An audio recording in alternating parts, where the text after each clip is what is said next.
kabar semuanya? Semoga kalian semua sehat. Kali ini si Bray akan menceritakan film yang tentunya akan sangat membrutalkan lagi. Apalagi di film ini diperankan oleh Dolph Lundgren dan Johnny Messner yang pastinya akan disukai oleh para pecinta film action. Oke, bagaimana alur ceritanya? Mari kita saksikan sampai selesai.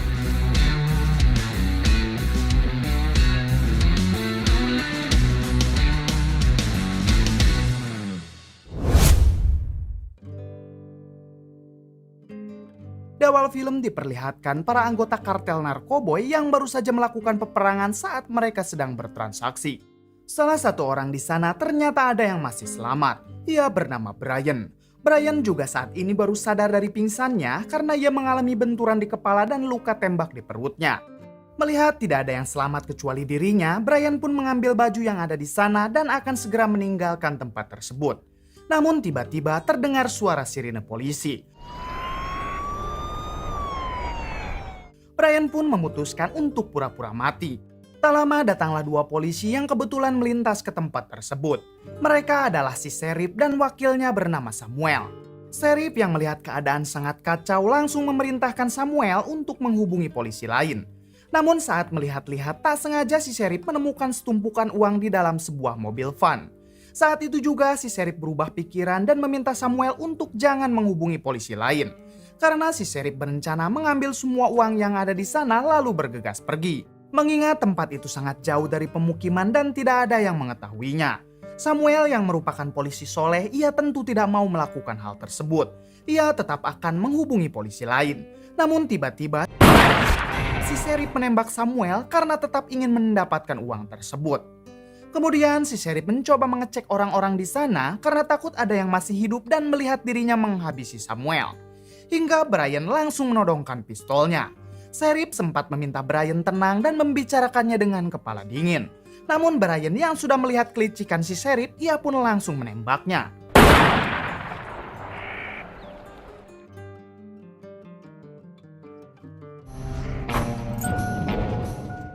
Setelah itu Brian pun pergi dengan menggunakan mobil van yang berisi $3 juta. Siang harinya ada seorang agen bernama Rocker yang terlihat sedang mengunjungi rumah sakit. Kedatangannya ke sana tak lain untuk menginterogasi si Sheriff karena ternyata si Sheriff masih selamat. Namun interogasi tersebut tidak bisa dilakukan sekarang karena si Sheriff harus menjalani operasi di bagian telinganya. Saat itu Rocker dan anak buahnya memutuskan bergegas ke TKP terlebih dahulu. Sesampainya di sana, salah satu penyidik mengatakan mungkin ini adalah pertempuran antara kartel. Mereka akan segera mengetahui siapa-siapa orang yang terlibat setelah mengecek setiap DNA melalui darah yang tercecer di sana. Namun hal tersebut tentu butuh waktu. Had some damage and some blood on it. Maybe 36. Di balik itu ada seorang bos kartel bernama Perez yang juga sedang mengawasi tempat tersebut. Ia sangat kaget setelah mengetahui kalau anaknya menjadi korban. Di sini kita diberitahu kalau Samuel adalah anak kandung Perez dan orang-orang yang tewas di sana juga adalah anak buahnya. Perez meminta anak buahnya yang lain untuk segera mengambil jasad Samuel bagaimanapun caranya. Find a way to get me his body. Di sisi lain, Brian sendiri saat ini mengunjungi sebuah pom mini. Lalu ia masuk ke dalam untuk membeli peralatan P3K dan meminta izin kepada kasir untuk memakai toilet yang ada di sana. Di dalam toilet, Brian membersihkan semua luka termasuk membungkus luka tembak di perutnya.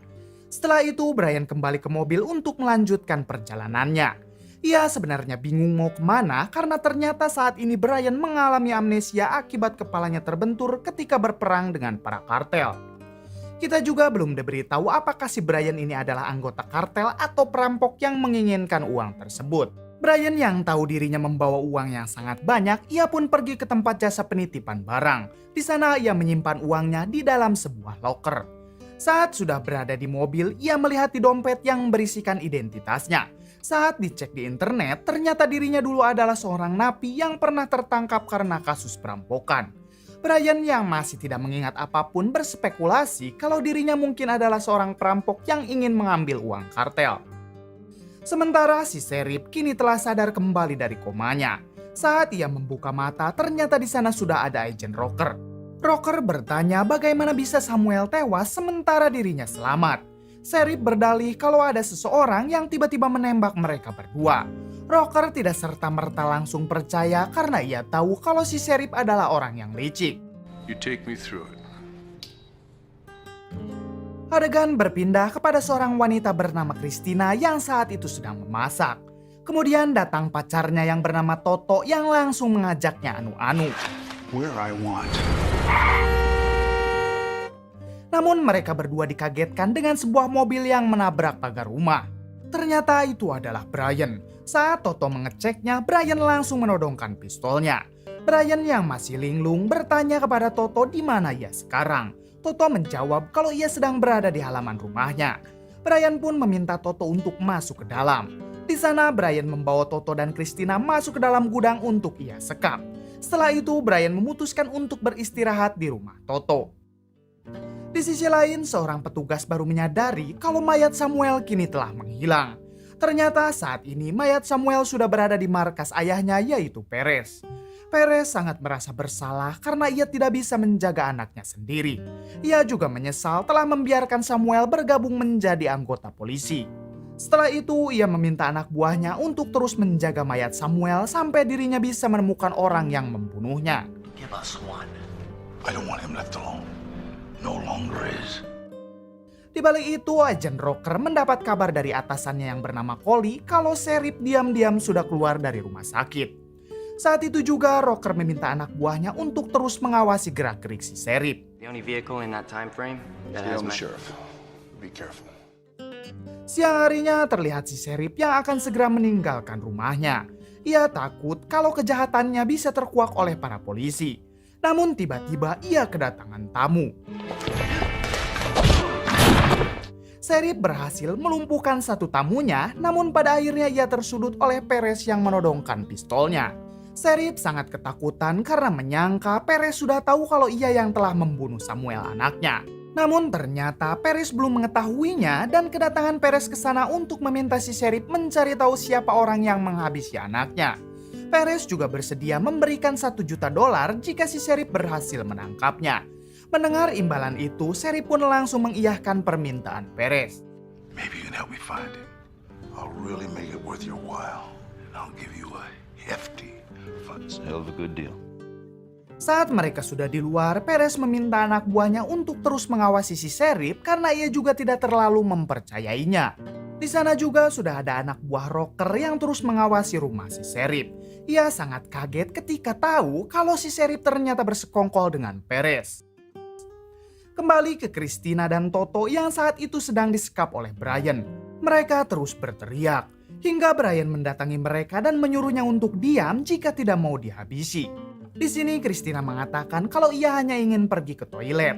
Brian yang kasihan akhirnya mengizinkan Christina ke toilet. Namun saat di ruang tengah, Christina bertanya apa yang sedang Brian lakukan. Ternyata si Christina ini sudah mengenal Brian sejak dulu karena ia merupakan mantannya sendiri. Brian yang masih lupa ingatan, ia pun langsung menodongkan pistolnya. Namun Christina berhasil menenangkan Brian. Setelah merasa tenang, akhirnya Brian menceritakan apa yang diingatnya. Hingga Brian mengatakan tentang uang yang sangat banyak. Mendengar uang, Christina pun langsung menggoda Brian untuk mengajaknya iu-iu. Di balik itu, Rocker yang mendapatkan petunjuk dari salah satu anak buahnya, ia pun bergegas pergi ke pom bensin yang sebelumnya disinggahi oleh Brian. Rocker bertanya kepada si kasir tentang seorang pria yang tadi pagi datang ke sana. Dengan santai, si kasir memberikan pembalut luka yang dipakai oleh Brian tadi. Ia juga akan memperlihatkan semua rekaman CCTV kepada Rocker. Thank you for your cooperation. Di waktu yang sama, si Sheriff menemui anak buahnya yang bernama Mike. Mike yang mempunyai hutang budi kepada si Sheriff, ia melaporkan kalau Sheriff sekarang menjadi tersangka. Hal itu dikarenakan peluru yang terdapat di tubuh Samuel adalah peluru milik Sheriff. Akhirnya ia pun mengakui kepada Mike kalau yang menghabisi Samuel adalah dirinya. Ia meminta Mike untuk mencari tahu di mana keberadaan Brian agar menjadikan Brian sebagai kambing hitam atas tewasnya Samuel. Mike yang memiliki hutang budi akhirnya bersedia membantu Sheriff untuk menemukan Brian. Thanks, Mike. Sore harinya terlihat Perez yang sedang bersenang-senang dengan wanita. Tiba-tiba anak buahnya datang dengan memberitahu kalau Sheriff menjadi tersangka atas tewasnya Samuel anaknya. Saat itu juga Perez bergegas mencarinya. Adegan berpindah ke Toto yang saat itu berusaha melepaskan ikatannya. Setelah berhasil, ia pun langsung membunyikan alarm rumahnya yang sudah terhubung dengan kantor polisi. Sementara Christina meminta Brian untuk segera pergi dari sana dengannya. Apalagi kini Brian mempunyai banyak uang. Namun Brian tidak mau, lalu ia menuju ke gudang tempat Toto disekap. Hingga ia bertabrakan dengan Toto lalu saling baku hantam.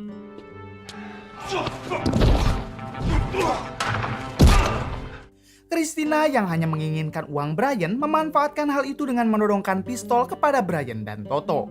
Di sini Christina juga meminta Brian menyerahkan kunci loker tempat uang itu disimpan.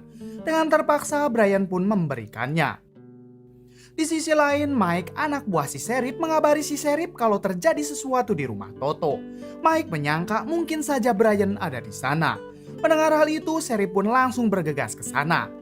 Beralih ke Christina yang nekat menghabisi Toto. Fucking both of you. Ia menjelaskan kepada Brian kalau Toto seringkali berbuat kasar kepadanya dan selama ini ia disandra oleh Toto. Tak lama kemudian, Sheriff datang dan langsung menodongkan senjata. Sheriff yang masih menginginkan uang itu mengancam Brian dengan ingin menghabisi Christina. Namun Brian mengatakan kalau ia mengalami amnesia dan lupa lagi uang itu disimpan di mana. Where the goddamn money is? Please, Brian. You see, that's the problem. With all this head trauma and shit, I can't remember. Saat ingin menghabisi Christina, tiba-tiba Perez dan anak buahnya datang. Sheriff yang tidak mau kehilangan uang itu lagi, ia pun langsung menghabisi para anak buah Perez. Sementara Brian menyuruh Christina untuk bersembunyi karena dirinya juga akan menghabisi anak buah Perez.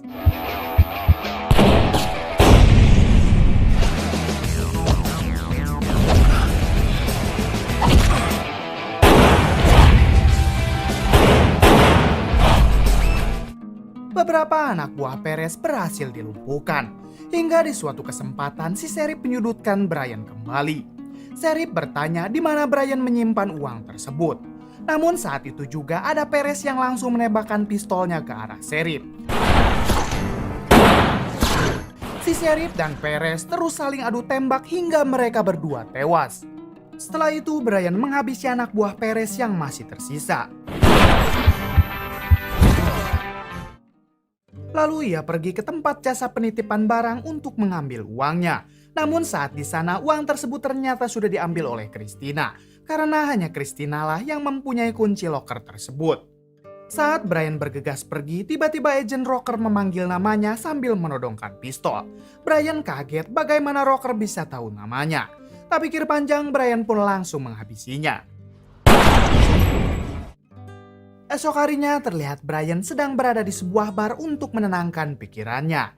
Hingga tersiar berita di televisi yang mengabarkan kalau Brian adalah seorang agen rahasia yang telah hilang saat penyergapan para kartel. Berita itu juga memperlihatkan istri Brian yang berharap suaminya bisa segera diketemukan. Dari sinilah Brian mulai mengingat semuanya, kalau ia merupakan seorang agen yang sudah mempunyai anak dan istri. Saat misi penyergapan itu juga sebenarnya Brian ditugaskan bersama agen Rocker. Brian berhadapan langsung dengan para kartel sementara Rocker bertugas menjaga Brian dari kejauhan. Namun kekacauan terjadi setelah Rocker menembak salah satu kartel tersebut.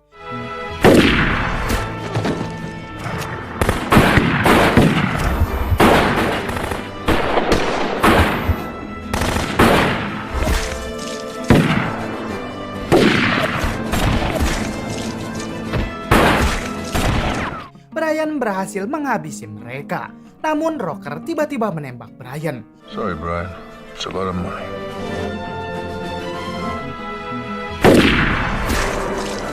Hal tersebut ia lakukan karena Rocker ternyata menginginkan uang haram tersebut.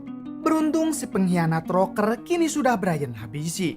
Sementara semua uang itu kini berada di tangan Christina si mantan. Kemudian film pun tamat. Bagaimana menurut kalian? Kisah yang mungkin dapat kita ambil dari film ini, jangan terlalu percaya terhadap semua orang. Jangankan orang lain, orang dekat juga suka berkhianat. Oke, cukup sekian dari saya. Mohon maaf bila banyak kesalahan. Salam Prime Movie.